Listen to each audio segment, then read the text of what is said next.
दीदी का सरकारी कर्मचारियों को तोहफा, 11 दिन बंद रहेंगे सरकारी कार्यालय। दुर्गा पूजा के लिए दीदी का मेगा प्लान। दुर्गा पूजा वैसे तो पूरे देश में मनाई जाती है, लेकिन पश्चिम बंगाल में इस त्योहार के अपने अलग ही मायने हैं।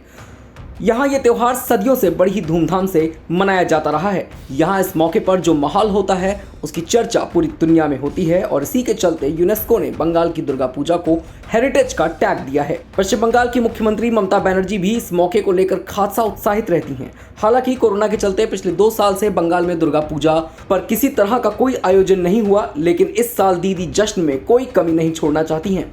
इसीलिए उन्होंने सोमवार को राज्य की अलग अलग कई दुर्गा पूजा कमेटियों के साथ बैठक कर कई बड़े ऐलान कर दिए।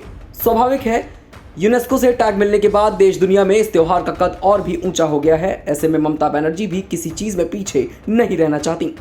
सबसे पहले तो उन्होंने सरकारी कर्मचारियों को 11 दिन की छुट्टी दी है, यानी 30 दिसंबर से लेकर 10 अक्टूबर तक सरकारी दफ्तर बंद रहेंगे। साथ ही कमेटियों से बैठक में ममता ने ऐलान किया कि आयोजन करवाने वालों के लिए अब तक जो सरकार अनुदान के तौर पर 50,000 रुपए देती थी, वो इस साल से 60,000 रुपए देगी। साथ ही बिजली बिल में जो अभी तक 50% की छूट मिलती थी, वो इस साल से बढ़ाकर 60% की जा रही है। इसके बाद ममता ने कमेटी के लोगों से पूछा कि आप लोग अब तो खुश हैं ना। इसके बाद दीदी ने कहा कि इस बार हम देवी का भव्य स्वागत करेंगे, जिसके लिए दुर्गा पूजा के महीने की शुरुआत 1 सितंबर को मेगा रैली निकालकर की जाएगी। रैली दोपहर 2 बजे उत्तरी कोलकाता के जोरासांको ठाकुरबाड़ी रविंद्रनाथ टैगोर की जन्मस्थली से शुरू होगी और रानी रसमनी एवेन्यू से होते हुए मध्य कोलकाता में धर्मतला पहुंचेगी। सीएम ने सभी आयोजकों से अनुरोध किया कि वो लोग इस रैली में भाग जरूर लें। साथ ही कहा कि 11वीं व 12वीं के छात्र छात्राओं को इसमें आने की अनुमति दी जाएगी।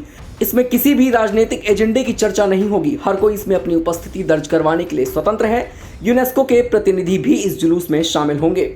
इन सारी बातों के बाद दीदी का गुस्सा एक बार फिर से केंद्र की भाजपा सरकार पर फूट पड़ा। उन्होंने कहा कि हमने दुर्गा पूजा के लिए जो सरकारी अनुदान बढ़ाया है, उसका कुल खर्च 240 करोड़ रुपए आएगा। राज्य का खजाना खाली है, हम केंद्र से सहायता मांगते हैं तो नहीं दी जाती। केंद्र ने यहां तक कि हमारे 100 दिनों के कामों के लिए भी अनुदान नहीं दिया। मैं प्रार्थना करती हूं कि मां दुर्गा हमारा खजाना भर दे। ऐसी और भी खबरों के लिए जुड़े रहिए हमारे साथ और देखते रहिए वन इंडिया हिंदी।